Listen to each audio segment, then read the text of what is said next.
Since we have seats on the inside too, it's a little hard in your back, so maybe we got some seats in the back. Feel free to turn your seats around if you can't see well or things like that. Thanks for asking. Did you want to say something about this, Nia? No, I think Laura should have. Where's Larry? Yeah, he's still up there. Okay, so at some point we'll say something about it. So good afternoon, good evening, everyone. Thanks for coming again to another meeting. We really appreciate you guys coming out. We know it's not easy. Everybody's busy. There's always something else to do. But we really appreciate you coming, hanging in there, staying with us for these meetings. As we believe, as you believe, this stuff is important stuff. A couple of things. We've got, as we almost always do, some new faces, so we want to try to get to know people, but you know, we have growing pains too. If we go around and do the things we normally do, that'll use up 2 hours. So we don't want to do that. But maybe if we could try a lightning round or a speed dating round, you know, and you tell us just two things for now, and if another time we have some more time, we'll do it.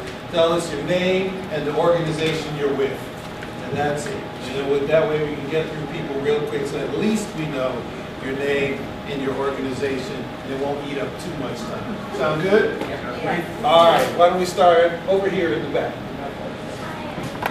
Oh, I'm sorry to break in. One other thing, as we have started to do, just to remind those of you who have been coming and tell those of you who are new, we are videotaping up here everything for the purposes of just so we make sure we get all our notes properly, but also to be putting these on the web. We put them up on our website so that anybody and everybody can see. And so, number one, if somebody doesn't want to be in a video, then I guess cover your head. Sit right back there or cover your head or something like that. Yeah, that's number one. And number two, we'll talk a little bit more about this later, but as you know, we're in the process of doing our asset mapping and talking to people in the community about what they feel are assets in the community. Well, here's another opportunity for you to get involved. We want to talk to you as well. Those of you who wish to talk, who live, work, or play in East Baltimore, we want to get your opinions. We have 2 data collectors here tonight, and they are already in the back, already interviewing people. So as the program is going on, please slip out, and it'll take about a half hour or so and do a quick interview so we get your opinions. If they are running out of people, they may come in here and pull you, but we want to hear from as many as we can tonight. We'll do it again next time and keep doing it as we go forward. Okay? So a little different than last time where we sort of waited to the end. We're not waiting. We want to get you, so you might have to miss a little part of it. That's what we're doing, and they're on the other side, I believe. Okay? So that's the background. I'm sorry. Go ahead, real quick. And speak up so we can hear. Hi, my name is Kelly Sadanizio, and I'm an undergraduate at Can everybody hear her? Kelly, and she's an undergraduate at Hopkins? Yeah, good. I'm Bridget. I'm also an undergraduate at Hopkins. Michael Leary, Baltimore City Health Department. Eric Rice, Urban Health Institute and Hopkins School of Education. Mel Russell, Commander of Eastside and founder of Transformation.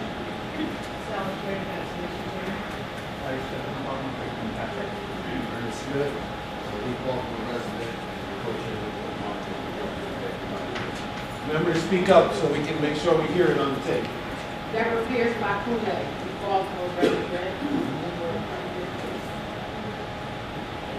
Deborah Hickman, community co-chair for the Community University Collaborating Committee and executive director of Sisters Together Initiative. And I'm in the private group. All right, our newest member. You ready to work? Yeah, there you go. All right, good. I'm a junior. It's not technically done out. Good evening, everyone. My name is Orlando Brown. I work for the Power and Mind Resource Center. I'm also a graduate student at the University of Baltimore. Great. Hi, Nita Redmond, convener of Project Grace, and also founder of Kids Who Teach Who Inspire. We have heard in the family center, I know resident,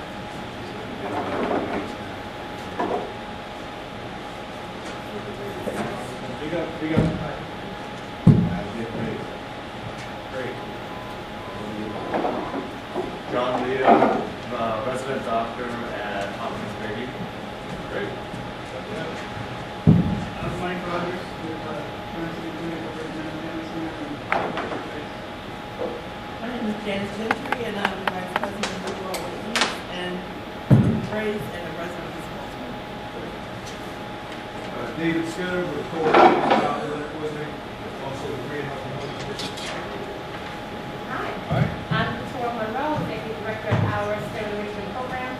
We're in Baltimore City.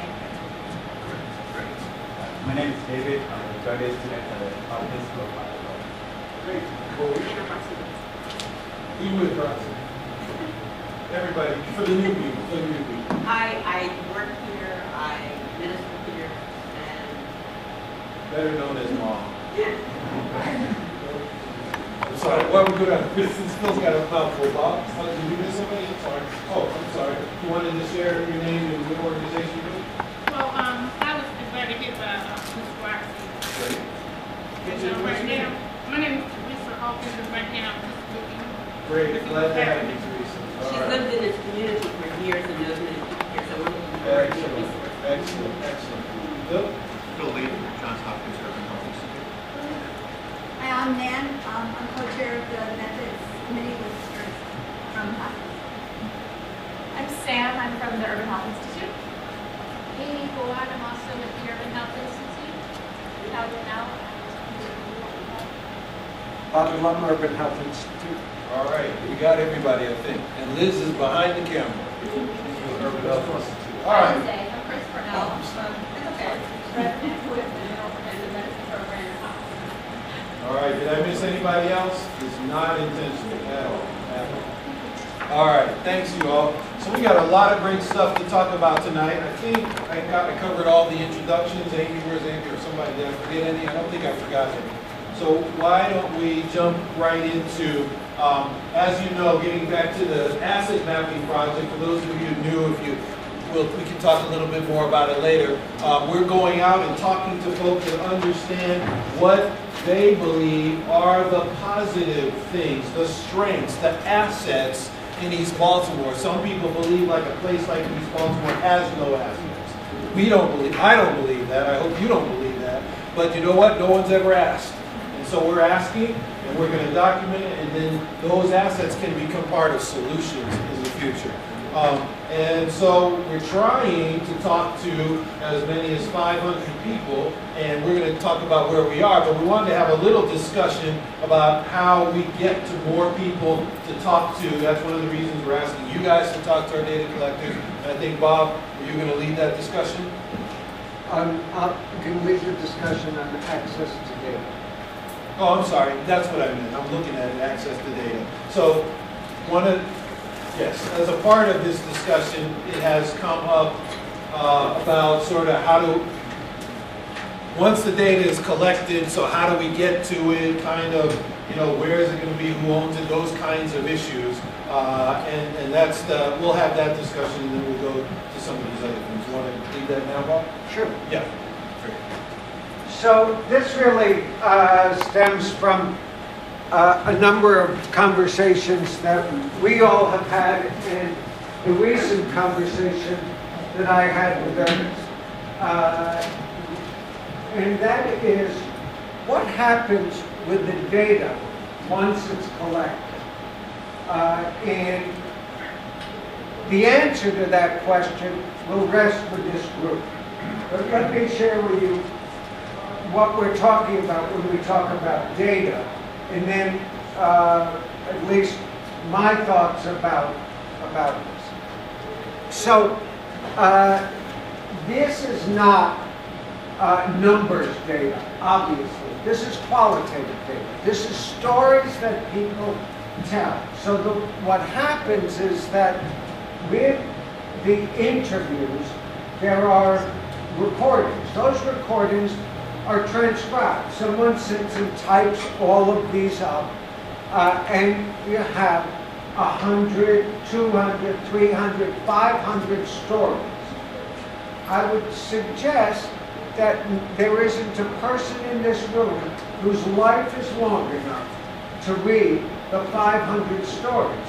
If we were just to put these 500 stories up on the internet, it's like, and saying, here are the data, it's like doing nothing at all, because we can't use it in any real sense. So what we are proposing is that we will then analyze those data using qualitative analytic techniques. What that does is it looks for the themes in the data. It looks for across all of the interviews that are done. What are the stories that keep coming up over and over again, and the themes that keep coming up over and over again? And then what are the quotes? What are the words that people use to discuss all of these? So there is a matrix that is developed from this kind of qualitative analysis. That, I would suggest, is useful to people.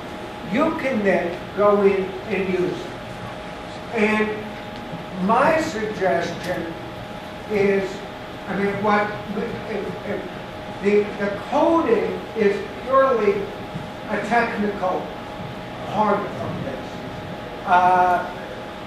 The interpretation is not a technical part of this. So the first step that I would like to suggest, and we did something similar to this back when we started developing the interview itself, is that we would set up a half day or 2 half days of conversations with all partners, anyone who is interested in coming. We did it last time and provided an honorarium as well as some funding, as well as some food, and to really start talking about the meaning of these data. So that's one piece. But in terms of access to data, what I would then propose is that we take these, the matrix that are developed, and make them publicly available to everyone who's been at the table. That you can go in and access this information. It will be stripped of all identifiers, so no one will know who said what, but it is something that you could use. So you're interested in an issue in the 24 zip code, you can go in and see what people there are saying. You're interested in community people who do a certain thing. You can go in and see where across the 5 zip codes there are. So you'll be able to do a set of searches on your own. That'll be fairly straightforward, much more straightforward than going through hundreds of interviews. In addition to that, we collectively will be developing some reports to come out of this. What reports will be developed will be determined in those workshops that I was proposing that we have. That we set the priorities and to say this is most important. Where do we want to present this? Who do we want to tell this to? What community groups and what are the forums that we tell this to? Those are all things that we would discuss collectively. And who tells these stories, I would suggest, the people here. That it is not, because this is not how it was created. You know, Chris Gibbons or myself or Amy or Sam or anyone else going off and saying, okay, thanks for the data, we'll now present it. No, you will present it. And if there's value to having some training on how to give presentations like that, we'll do the training on it. So this is all about putting these data back in the community where it can be accessed. I would not suggest, and I personally would not support, someone having to make some kind of application to access the data. I think it is complicated, it's a killer. I think that if someone wants to use the data, that is terrific. We should make it available so people can use it. So I wanted to just lay this out and get your sense of that, whether this is consistent with what we're talking about, if this is what you would like to see happen. Because, you know, what does it mean to you to, quote, make data available? What do you think? Any thoughts? Yeah. So cross-population data would be available? So thematic analyses would be available. Because it's non-numeric data, it's qualitative data. The breakdown that would see. Oh, yes. So, yeah, so it would be feasible, let me just have that for a second, to be able to look at, for example, by zip code, or by gender, or by age, yes. Yeah, so there would be those kind of more refined levels. Yeah, Ms. Redmond.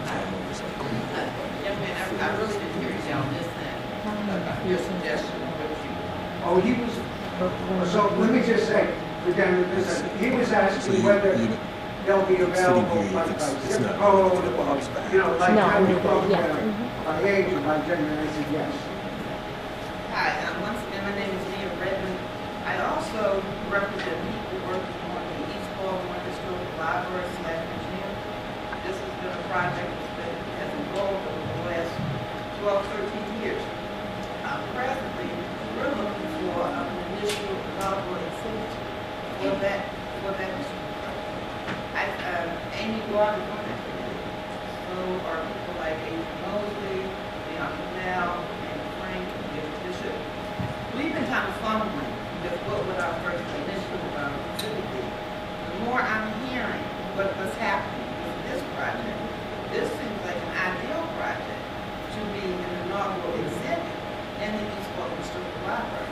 So I thank you, Dr. Starr, for doing this. That's very exciting. What's the timeline on that? Do you have a sense of, like, when that would be in the spring, in the fall? Hopefully it will coincide with the opening of the K-8 school and fall.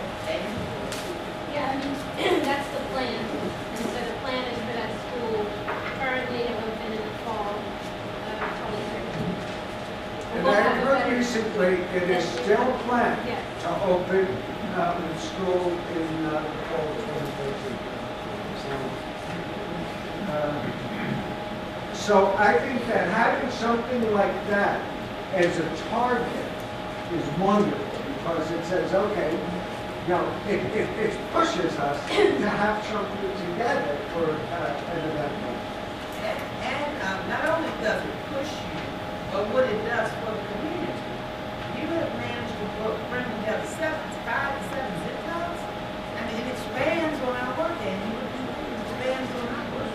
That's perfect. That's great. Michael, is that something to respond to Bob? Yeah. I wanted to share what our vision was and where we hope to go. This is something from our Seattle team, and actually David brought it to our attention.